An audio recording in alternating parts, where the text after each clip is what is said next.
Hello, this is the Layovers podcast, episode 1. Hi, Alex, how are you? Episode 1, how exciting. Yes, it is exciting. So, welcome to the show. Welcome to the show, Alex. For the moment, it's just you and me. We hope that we'll get some audience at some point. We've been both running off and on that little blog called layovers.to, layovers 2. And we thought that, sometimes we don't have time to write anything. So we're like, should we just talk about stuff? Because we keep talking, you and me, over Facebook Messenger and stuff, exchanging all these airline news. So that was a bit the inception of the show. And you, of course, agreed because you love aviation. You have a long history of aviation, right?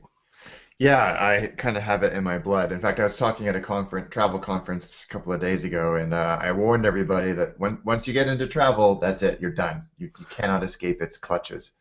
Actually, we've done our first flight together not very long ago. Yeah, Warsaw or London. Yeah, Warsaw to London, and we've both seen our quirks, when we travel. Yours is fun. You actually show the person next to you where the emergency exits are. Yeah, I that's my thing, and I actually did it to a friend when we flew out to Dublin over the weekend, saying,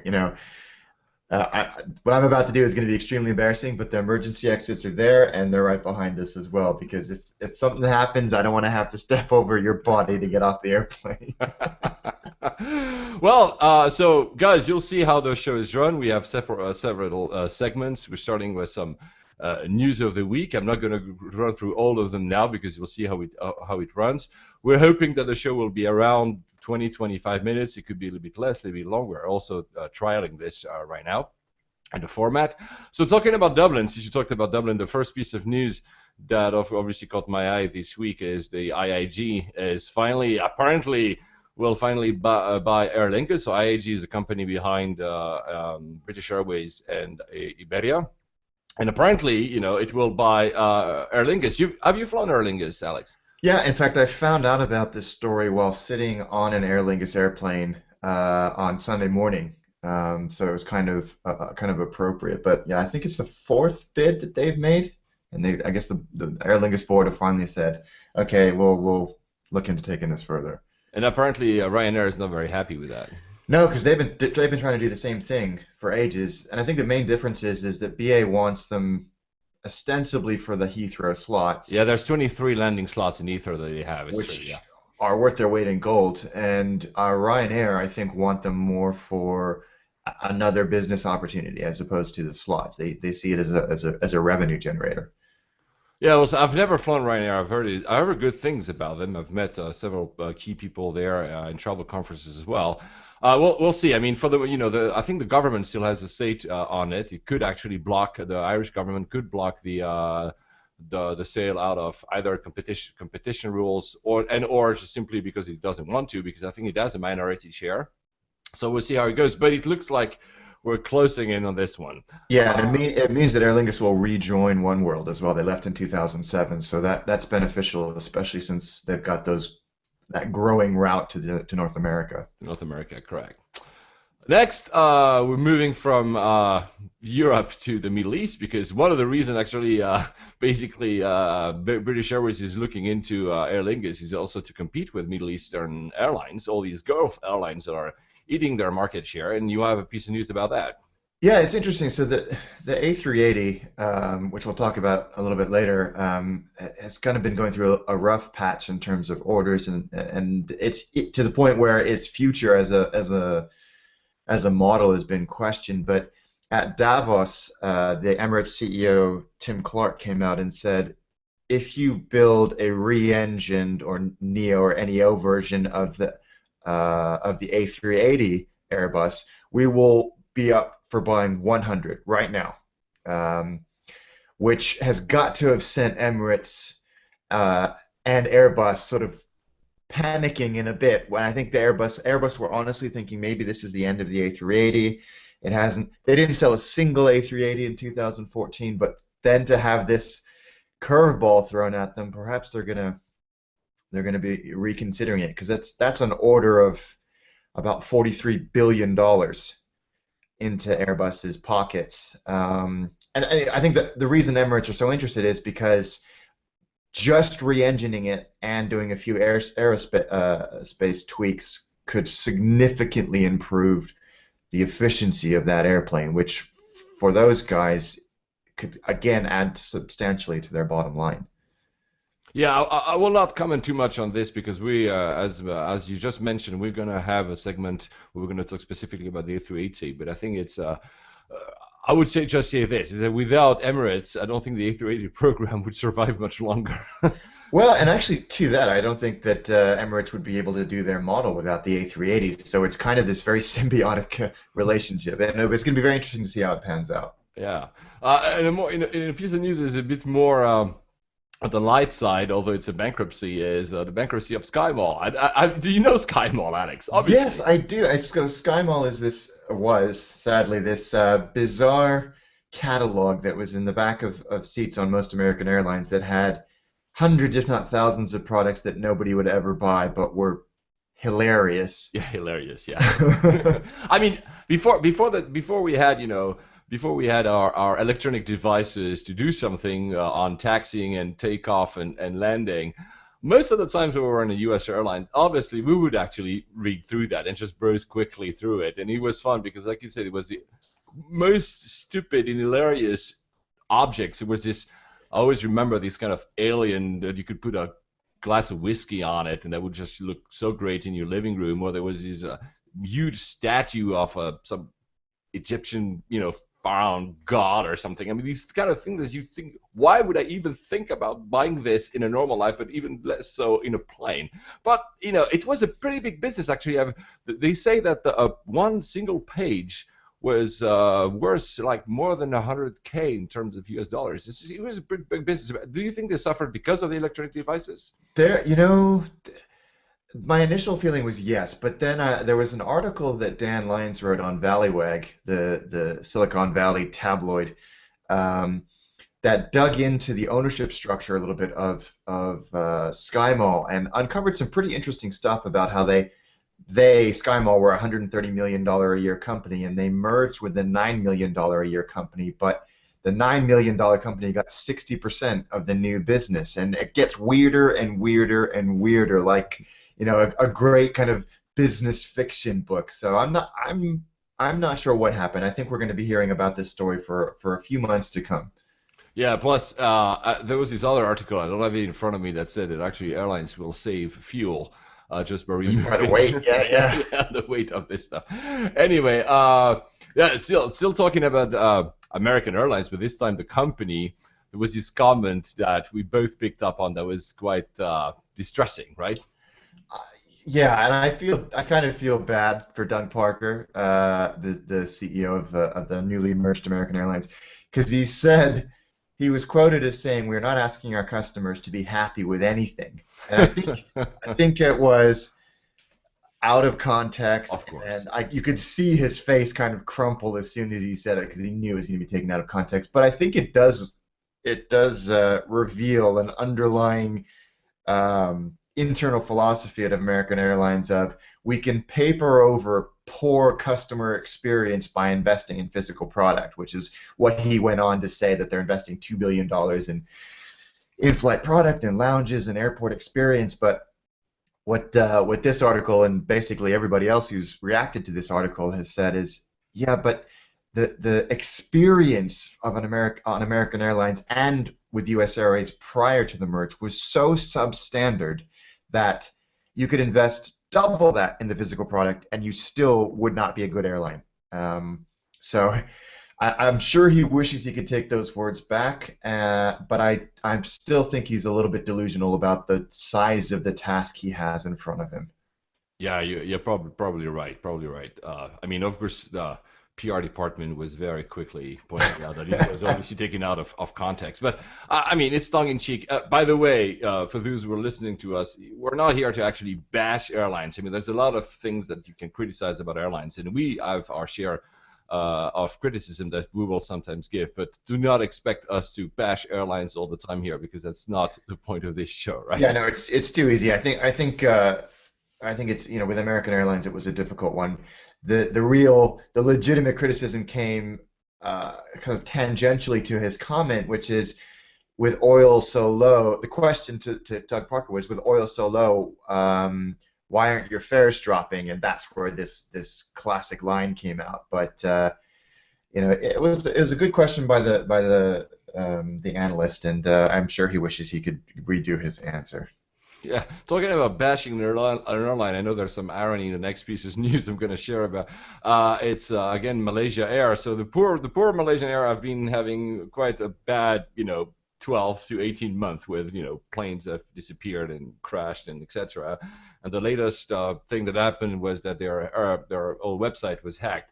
The reason I'm mentioning it is not because I want to actually finger point Malaysian Air, but it's more because I think that hacking, we've heard all their stories about hacking, whether it's loyalty cards and credit cards numbers, is a problem that will actually grow more and more.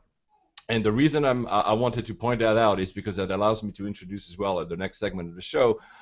There's no real title for it. I mean, we like to call it AIRTECH, but basically what we want to do here is to have a little bit more of a view on innovation in the airline industry, more consumer focused, although that sometimes also implies some stuff that happens behind the scenes. We're not here to actually talk about the big aeronautics and the more complicated parts of innovation, though we could at some point do it as well. And I wanted, as a piece of trivia, to show those who try to make the connection here, those freaking flyers probably know, and you know, Alex, the website called FlyerTalk.com. It's a bulletin board. It's a forum when you can talk about everything and nothing, find good deals, find how to hack price tickets, etc., etc. And there's this post that was made in May 2009, and I'm just going to read it out. I hate shameless self-promotion, but I couldn't resist posting here because I've read this app with people like us in mind, those who travel a lot. Ever since I semi-retired a little over a year ago, I've been traveling a lot, and I hated it when people try to reach me when I'm on the plane or out of the country. So I asked myself, wouldn't it be cool if I just set a status for my iPhone, similar to how you can set a status on Yahoo Messenger or Skype? Problem found, problem solved. So I spent a couple of months and developed a little tool called WhatsApp. And the rest is obviously history. So that's actually John Kuhn. Holy, what a great find! Yeah, he actually even put the number he was in Japan on that post. I'll have it linked in the show notes afterwards on the website.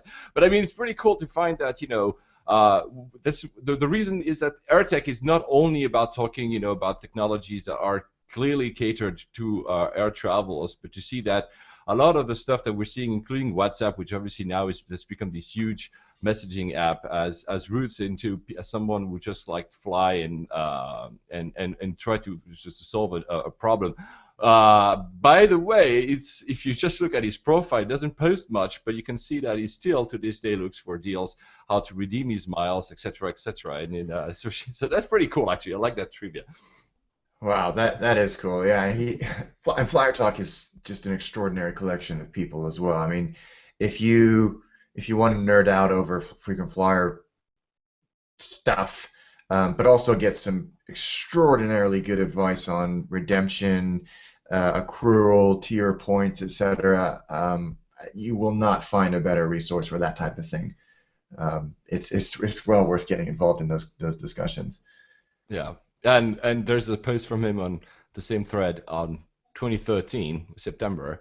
He says, I was looking in this forum for something else, trying to use my miles and more miles. And I remember I posted the thread 4 years ago. So, it's pretty cool. You can feel, like you said, you can find pretty interesting people. So then it's not only about tech, it's all about the entire experience, and you wanted to share something about that part of the experience, Alex. Yeah, I'm a huge fan of Cathay Pacific. I have been for basically as long as I've been alive. I think they've got a great product, and they've just been doing this sort of very slow evolutionary rebrand. First came a new logo, or sort of slightly modernized logo, and now they've just launched this new tagline and campaign called Life Well Traveled. And the reason I like it is because normal airline marketing campaigns are very cyclical. You can tell exactly where an airline is in their life cycle by what they choose to focus on in their advertising. So if they've redone their interiors, it's very in-flight product focus.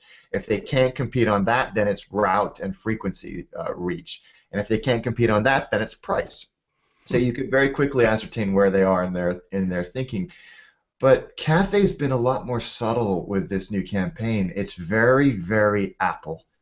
It's very people-oriented. It's very sort of creative-friendly, very family-friendly. It's very impressive and very well done. And I think the final step in this huge product, which is being done by McCann, so they're not messing around, is going to be a livery update, which I'm extremely excited to see. The current one is getting on 25 years old. Doesn't look it, which is a testament to the livery, but I think they've done a great job. It's well worth exploring. They've got some wonderful videos and a great microsite. I will mention at this point that over time, the audience will kind of pick up on which airlines we have up this for, and I know you have one for Cathay. I do. I've never flown them, believe it or not. So, no, never. So I will do that one day. They're outstanding. I think it goes. I should say, disclaimer: they have at some point in the last 20 years employed every single member of my family, including me. But that doesn't mean any. Well, it does mean a lot. But I also think that they do extremely good work. It's true. Staying in Asia, very quickly, a piece of news that I've read the other day on a marketing, also a branding site, is there's a low-cost airline called VietJet in Vietnam.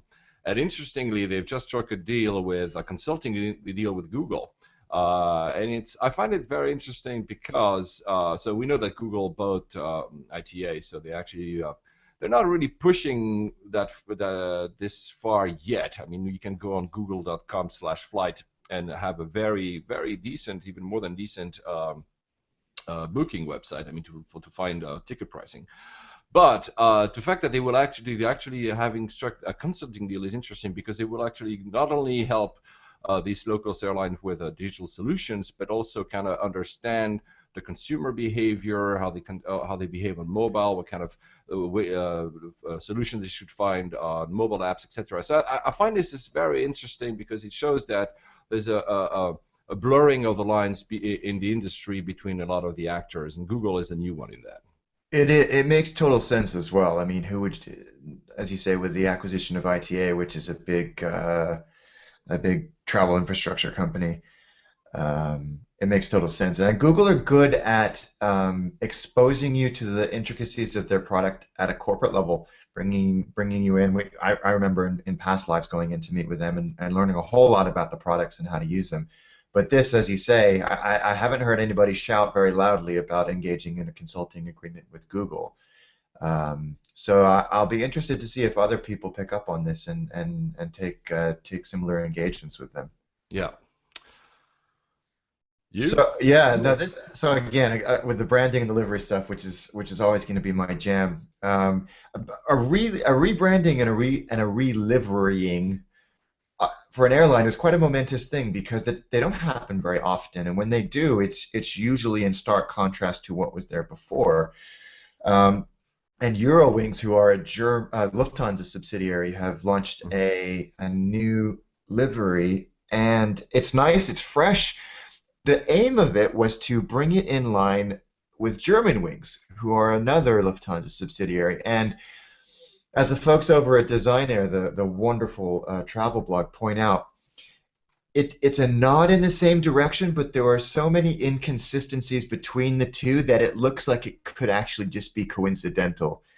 And I think the more and more you see these new liveries come out, the more this is going to cause a problem, and I think Lufthansa have enough problems of their own and enough distractions. This one might have slipped under the radar.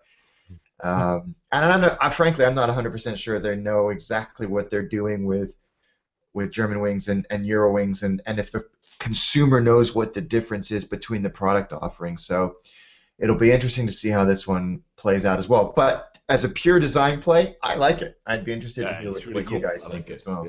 Yeah, it's true. Talking about apps, since I mentioned an app before, this is not a breaking news. It's not also something that will change your life, but I just piqued my interest. There's an app that just was released called Am I Going Down? It's just so morbid. It's basically, I've downloaded it. It's pretty fun. I'm pretty sure I'm never going to use it again, but you put the routes you're going to take, It kind of gives you the plane, the aircraft model, so let's say 744, and according to the some historical data both on the aircraft and on the airline, will tell you what are the chances you are going to crash, or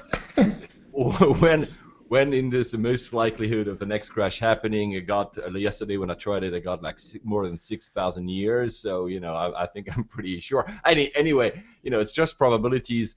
There's there's still a lot of people that are afraid to fly. I'm not sure it's solving their problem, but it caught my eye because it was a bit quirky. But moving to the app, that's the other part. Another new part of the show is the app of the week. We decided to start with a bang. It's an app that actually Alex introduced me to a few weeks ago, and I'm totally hooked.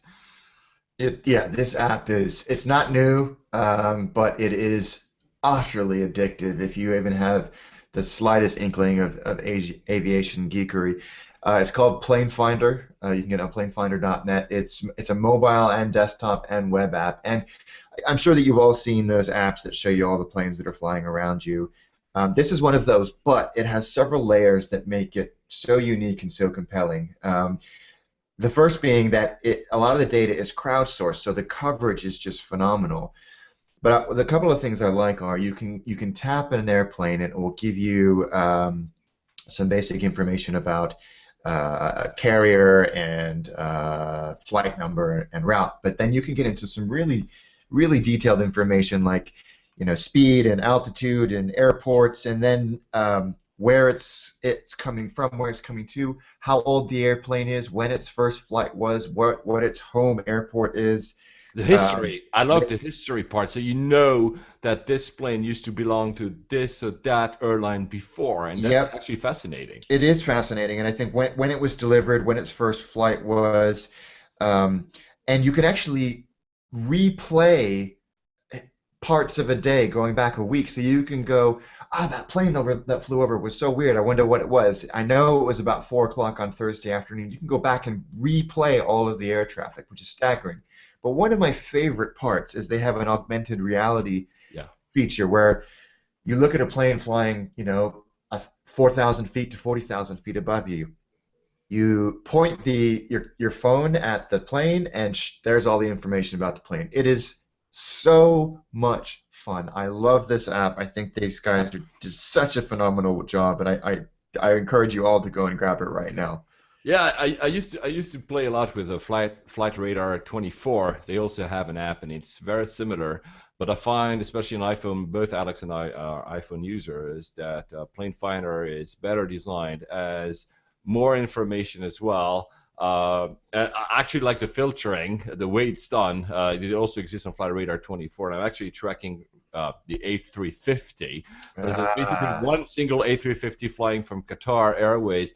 Right now, it's landing in 10 minutes in Frankfurt from Doha, and I mean, honestly, it's really fun. And for me, I live exactly on the pathway of one of the pathways from landing pathways from London Heathrow. So the augmented reality is pretty cool because I can basically have a plane every minute and a half and see which one it is. Now, it's a really cool app. I really would tell everybody to download it and try it because it's really fun.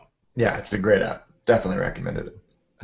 So now we mentioned the A380 and in the introduction of this show.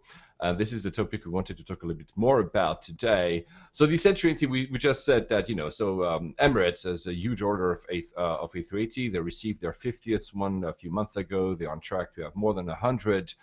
You mentioned the fact that so basically the story was that at some point, I think it was 2 months ago, and you've wrote about it, Alex, on layovers. Airbus it was not an official comment, but there was this thing that, we might kill the program, which apparently it's rumored to have angered Emirates very strongly. So then Airbus completely backtracked, saying that they have a big trust in the program, and they will actually be looking at other avenues. One of which was the one you mentioned, having A380 NEO, which is basically an A380 with new engines and a few adjustments. So do you think the A380 has a future, actually? I think it's worrying that in 2014 there were no orders for that, but I don't think that's symptomatic of purely the A380. I think it's just VLJ, very large jets in general. Yeah. There were hardly any orders, if any, for the 747-800, which has just really failed to do anything outside of the cargo world. I think Lufthansa. Lufthansa has 12. That's one of the other aircraft I'm tracking with PlaneFinder that we just mentioned. Yeah, they have I think 12 of them, and that's about it. It's the A380 is such a strange airplane because Emirates themselves have said they see the active lifespan of an A380 as 10 years before they park it in the desert. That almost, in terms of an airliner's life, that makes it almost disposable. And there's been a lot of analysis on the second-hand market, if you will, for A380s, and it doesn't look like it's there to the same extent that the 747 was, which has gone on for decades as a second, third, fourth, probably even fifth-hand airplane, but the market doesn't seem there for the A380. Etihad have come out publicly and said we have no intention of ever ordering any more A380s. Yep. So I think Japan doesn't have any. Asia has a few. I think it's one of the South Korean Airways, which I don't remember which one of the two has a few, but that's about it. Airlines. Not a single American airline has one, right? No. So it's and I think. If I was there was the CFO who came out and made that comment that they're considering killing it. If you're hedging the existence of an entire production line on one carrier, Emirates, who have made some strange comments about their commitment to the program in the first place, you can start to put two and two together and say, yeah, is this financially viable anymore when the A350 and other two-engine, more efficient airplanes are. Yeah, I was about to mention that. Sorry to interrupt you, but that's the thing that both the 747 and the A380 share is having four engines, and the more we look at it, if you look around you, that the two-engine airplanes seem to be the way forward, and isn't that one of the problems of the A380? Yeah, I think it is. I think that there's an efficiency thing there. That's why the Avro, the RJ, the beautiful high-winged four-engine regional jet never was hugely popular because every other regional jet had two engines, and this was a gas-guzzling four-engine airplane for very short ups and downs. So it doesn't make a whole lot of sense. But Airbus have already sunk $25 billion into the Airbus line, and it hasn't turned a profit yet. So. Will it ever turn a profit? That's the thing. They're going to have to, if they want to do the NEO or even a re-engining, which Emirates have said, perhaps indirectly, that a re-engining wouldn't be good enough. It would have to be reconfigured as well. That's tens of billions of dollars in additional cost there. But it's a strange time for Airbus when the A319, 18, 19, 20, 21 line are doing so well. The A350 has proven to be extremely popular early on. I fear for the I think in about 10 years we're going to see deserts full of A380s. Yeah, actually, I mean, because even if they do like a NEO version, at the end of the day, it's not a new aircraft. And if you look at the even the 787s, so the Dreamliner, the new versions of the 77X, or even the A350 that we both mentioned, I mean, they're technologically totally different already. And you cannot just re-engine an Air 380 and compete with that. Even putting aside the size of the plane and the capacity issues, it's already not obsolete, but not a state-of-the-art airplane anymore. No, you're right. And I think the challenge is, do you try and do evolutionary steps to keep up when you have no orders? In fact, there's a leasing company that have 20 A380s. They own 20, and they cannot find anybody to buy them. There are the completed Skymark ones, which Skymark in Japan, who pulled out of the deal, can't find anybody to buy those either. And with the market going in the opposite direction, you would have to be either very foolish or very gutsy to say, okay, let's re-engine based on a commitment from one airline. Yeah, yeah. And at the end of the day, that same airline also has a huge commitment of the 777. If you look at Yes. the Yeah. new extended versions of the 777, of course, it doesn't carry as many passengers as the A380, but it's not that far. I mean, it's not as if, there's a huge difference between a A380 and one of the maximum capacity 777. So, I mean, and the 777 is a two-engine airplane, right? Yeah, better range, markedly better economics, and I think that the thing that the A380 lacks is a secondary cargo market. Yeah. That's what extended the 747 life by decades, was this efficient cargo conversion. I don't think anybody uses the A380 as a cargo plane. No, I don't think so. I haven't looked, but I don't think so. I think the empty weight is too heavy for it to be viable as a cargo plane. So. Boy, it's such a shame because it was such a spectacular airplane, but I don't think it's going to have the longevity of some of its brothers and sisters. Yeah, because I have a very soft spot for that airplane. I've flown it the first time maybe, I don't know, 3-4 years ago with Emirates. People realize I have also a fondness for Emirates. I've been flying with them for a long time. So obviously, it's a pretty amazing plane. I mean, I love being in it as well. So it's we're not here to bash A380. We're a bit both sad. I mean, let's put it that way. We're both sad when any aircraft actually disappear off the market. Alex and I have a huge fondness for the 747. So obviously that's the one where I'm kind of disappointed that he has no traction anymore. I'm still hoping to fly the 8 version at Lufthansa, but it's a bit sad. I mean, it's still gonna linger for 10, 15 years because Emirates has its commitments. There are still A380s being delivered, and that will be delivered in the next 12 months. Then, I don't know, honestly. I think the only thing that has changed this conversation a little bit is oil price. Yeah. So there may be people who are hedging on this sub $50 a barrel oil price and going, well, actually, you know what? We need capacity. The costs have basically been cut in half from a fuel perspective. Maybe the A380 is worth relooking at. But will there be enough of those people to sustain the line? I don't know. I think only time will tell. Yeah, only time will tell. I mean, it would help solve a bit of the capacity issues at Heathrow, though. I mean, the A380 needs also. There's a big. You need a longer waiting period before another plane can.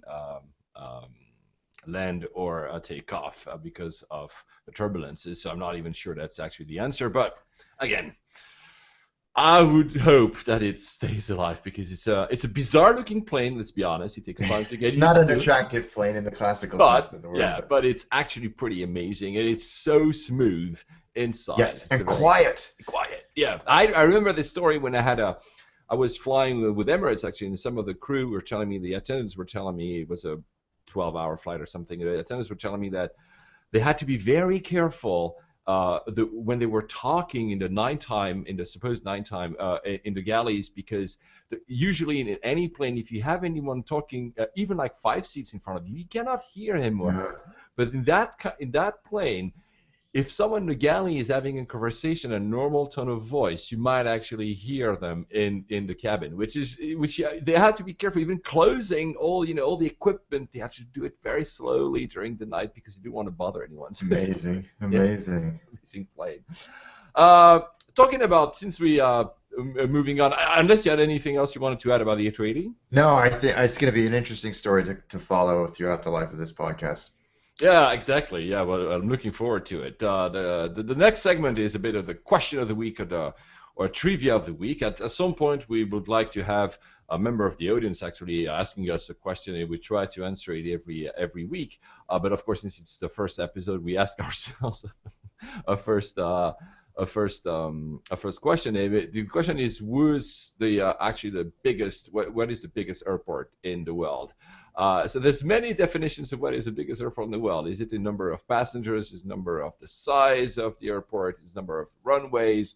So for you, Alex, what is the biggest airport in the world? Well, for me, without question, every time I go to Frankfurt Airport, it's usually on a layover. Yeah.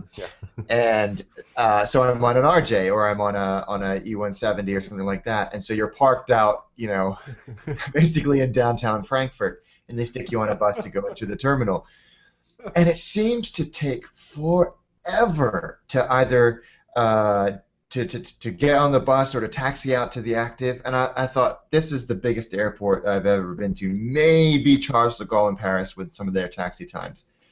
So that was kind of always the way I felt. And then there was this article that ran in the Economist a few weeks ago, and there's this fascinating chart, infographic that we'll share as well on the website. So for them, in terms of area, in terms of the size of the airport, Denver is apparently the biggest. It's not even a competition, is it? Yeah. They say here that it has a little bit above 50 million passengers a year. There's a little caveat. There are two ways of actually counting passengers. I mean, there's many actually ways to count passengers, but if you look on the web, you'll find some people that only mentioned international passengers, some that only mention domestic, some that kind of do both, and then you have also the transit passengers that are sometimes hard to count. So how do you count them? But basically, so in terms of area, Denver apparently is big. I think though, and it's not in this infographic, that the one that is huge in terms of area is King Fahd, which is in Saudi Arabia. It has barely, I think, 10 million passengers a year, but I think, of course, you have room. Have you ever been to Denver, to that airport? No, I haven't. Because it looks like just staggering, and there's I think 6 runways. They're expanding to apparently 10 runways. I mean, this is just insane. It is insane, and to give you some context, the Frankfurt, which I thought was the biggest that I'd ever been to, is 21 square kilometers. Yeah. Denver is 135 square kilometers. But I think this article is beautifully done. So Frankfurt, 21 square kilometers. Denver, 135 square kilometers. Frankfurt has more annual passengers. Yeah. And I think what they say here is that per square kilometer, London is not even a competition. So 12.5 square kilometers, so nearly half the size of Frankfurt, but 72.4 million passengers. Which is insane. I mean, when you think about it, the capacity at Heathrow, I mean, we both live in London, and we know that there's a huge debate, and this is something we're going to talk about in a forthcoming episode. There's a huge debate about how to deal with the capacity issues in London, especially at Heathrow. Should they add a second runway to Gatwick, or a third runway to Heathrow, or expand a runway and have it dual, and et cetera, et cetera. But I mean, if you just look at a number, it's true that it's completely insane. Though in terms of international passengers, I think that Dubai has just overtaken London as the biggest in terms of international passengers, the biggest airport in the world. Yeah. So I heard a statistic which I'm sure you knew this, but I didn't know this, that the new Terminal 3 in Dubai is the biggest building on Earth in terms of square footage. Wow, no, I didn't know that. Yeah, extraordinary. To be honest, sometimes the walks after taking that one, I kind of figured it must have been very, very, very. It's a good workout if you're in Dubai on a layover and you got some time and you need to work. Especially when just walk between the terminals. Now I'm used to it, but before it was like, oh, I'm sure the gate is only like 5 minutes away. Yeah, it's fine. Anyway, and to finish, we name so every week we're going to name the show after an airport. There's no actual reason behind it, just because we find quirky. We like the 3 letters, the IATA way of actually describing an airport. This is what you see for those who are not as heavy travelers. This is what you see on your baggage tag or on your flight boarding pass. So LHR, London Heathrow, that's our first airport. A piece of trivia or a device for those flying to Heathrow, Alex?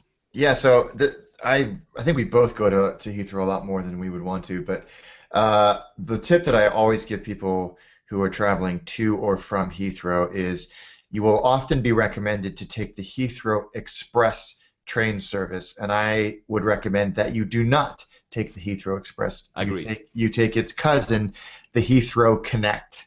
The Heathrow Express is fast. It's about 15 minutes, but it is extremely expensive, about 20, 22, 23 pounds. For about 5 minutes longer, the Heathrow Connect, which goes from the same station, Paddington Station, is about £7. So it's much cheaper, almost as fast alternative to the extremely expensive Heathrow Express. So take the Heathrow Connect. And what I do, although it also suits me in terms of destination, it's longer, but the Piccadilly Line, which is the underground, so the tube, is always another way to go to London. You can go to pretty good stations from London Heathrow, and it will take you around, let's put it 45 to 60 minutes, depending on where you want to arrive in central London. But it's very cheap. It's very cheap, and I don't know, it's because it's not that many people do it, but for some reason it's almost always near empty, so you can always find a seat and have a very nice way into London. Yeah, and those trains are specifically designed for the airport run, so they have space for luggage as well. Exactly. And on that, that was the first episodes of Layover. So we apologize. We're still running trials. We'll see how it goes. I hope you liked it. I hope you liked it, Alex. Yeah, that was fun. That was fun. We're gonna put all the show notes on the website layovers.to. You'll have all the information necessary, and this show will also be on iTunes. Give me a few days to make that work, and I hope you will connect with us next week. Yeah, subscribe, follow us on Twitter, and if you ever have a burning travel or aviation question that you've always wanted to know the answer to, let us know, and we'll endeavor to answer it in the next episodes. Exactly. And on that, thank you, Alex. Bye-bye. All right, guys, take care. Good bed.